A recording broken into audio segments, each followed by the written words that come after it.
The Simpsons. And just like that, the line is dead. But while it's here, let's check this guy out. What's up, everybody? Bartman in the house. Quick look at the reverse side of the sleeve. I will say that this is a beautiful piece of artwork. The sleeve is really classy and stuff. But you know what? As everybody's looking to save money in this era, I'm okay if Super7 did away with these things because I never save them. I admire them for a few days and then they go to the garbage. It sounds like this. Like that is how it sounds. Immediate impressions through the window. Wow, we have a skateboard and it does have wheels. I wonder if the wheels turn. We've got a doggy in the background and a birdie's nest. We've got a #1 issue of Radioactive Man. And 1, 2, 3, 4 total pairs of hands and then 1 extra hand.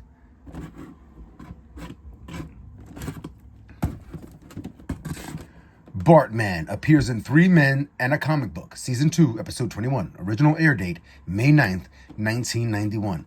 You know what? This would have been cool if this line would have lasted. This would have been cool on the back of every box, man, letting you know what episodes to check out. Very, very dope. Let's open them up and let's check Bartman out. All right, Bartman. Immediate impressions in hand. This belt, it's working there fine, you see, but whoops, it just slides right off. So that was my first thing as it kept sliding off as I was trying to move them around. It's just a little bit too big. Like right there, it catches, but the minute you try to move them or something, it falls right off. So it's just a smudge too big. Also, I felt like the joints, or I feel like the joints are nicely done. He's a small guy, about 4 inches, 4.5 inches maybe, but he doesn't feel flimsy. You got big joints there at the hips. Even though his arms are really slim and short, you've got nice tight movement there. It feels strong. Not like Marvel Legends sometimes how you get like a weak elbow or wobbly, gummy kind of like rubber between the knees. Everything here feels good. You see how this keeps just moving around on me, the belt? So that's not very cool. I like the toned down colors. Maybe it's because it's not a gloss plastic and it's a matte plastic. It looks really, really nice. I like the purple. Excuse me, doggy.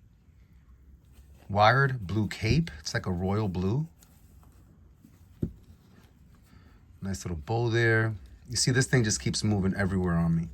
And that's annoying. I wish it would have been a little bit smaller. I could pinch it here and that would have been totally fine. You'll get about that with your kick up and kick back. See, it keeps coming down. Get a little bit of a split. Ankle articulation feels nice. Little bit of an ankle rocker there. Really cool. He has a nice wide base with those feet. And he really does look exactly like Bart. Or I mean Bartman. Avenger of his father in the most flamboyant and impractical way.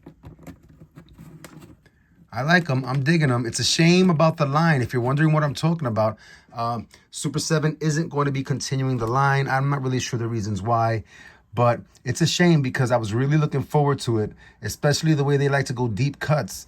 There's so many hundreds of episodes of The Simpsons that I was really looking forward to reaction and ultimates. And this one is really, really cool. I have Bartman, I have Radioactive Man coming, and I think I have like 1 or 2 more. So very, very cool here. We'll talk more about Ultimates when we get to the comparison. Let's look at some accessories. So we have the doggy, whose name I don't remember at all. And he has a newspaper or a comic book in his mouth. And I don't think there's really anything discernible on those pages. Oh, it's actually an open issue of Radioactive Man #1. So that's cool. He has a copy. And then in one of Bart's accessories, You get another closed copy of Radioactive Man and one of Bart's hands that can hold it nice and tight. So that's cool. You get a bunch of hands like we saw. We also get a nice little slingshot.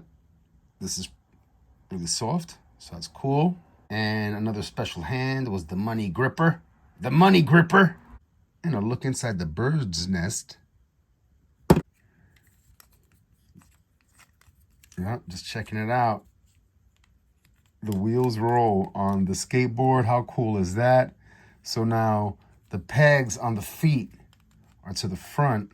Okay, I guess that makes sense. Of his the slots, I mean, on his feet are to the front. But that looks great and makes sense. And he is rolling along nice and smooth. Very dope. And let's look at the portraits side by side by side. You've got the scared look, kind of like the, I have no idea what kind of look this is. And then we have the heroic Bart look. Nice, simple, cartoony Bart and AKA Bartman. And it hits the mark for me. It is what I thought it would be. It is what I thought it was. And let's go ahead and transition into today's themed comparison and talk a little bit about Ultimates.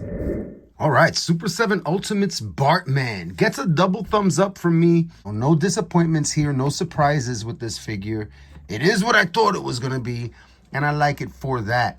In terms of Ultimates, you know, Ultimates get a lot of criticism for being hit and miss, and, you know, criticisms for not having, like, complete lines. So always a disappointment when you don't get to complete a run or go at least deep with a particular line. But you know what? I got what I think is my favorite figure out of all of the waves that they put out.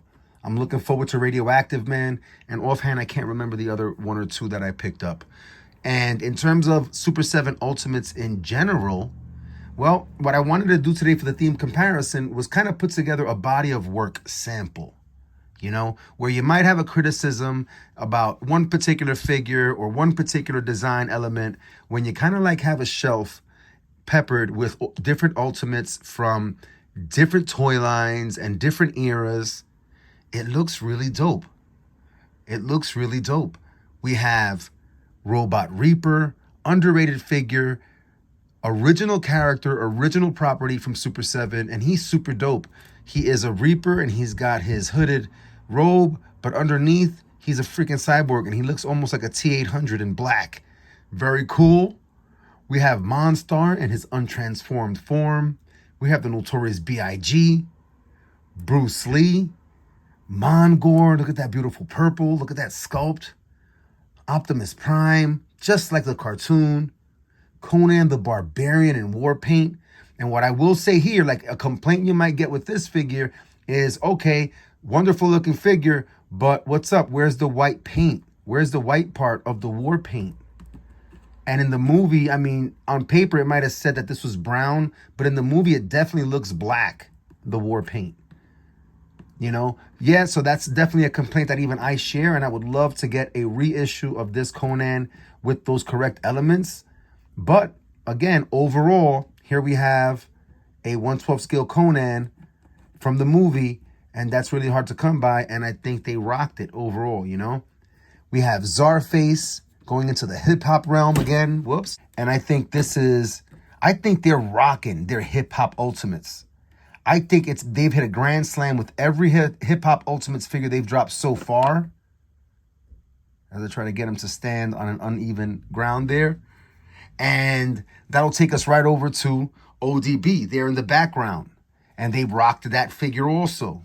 So in terms of a body of work, I have a good time collecting Ultimates. Of the colors, I enjoy the fact that they really lean more towards an animated style whenever it's relevant for that. Very, very dope. Another Ultimates review. Hope you enjoyed it. And as always, everybody, thank you so much for coming out and sharing in the experience of collecting toys as an adult. And I hope you're able to keep coming back and share some experiences too. Until next time, everybody. Thank goodness. It's playtime.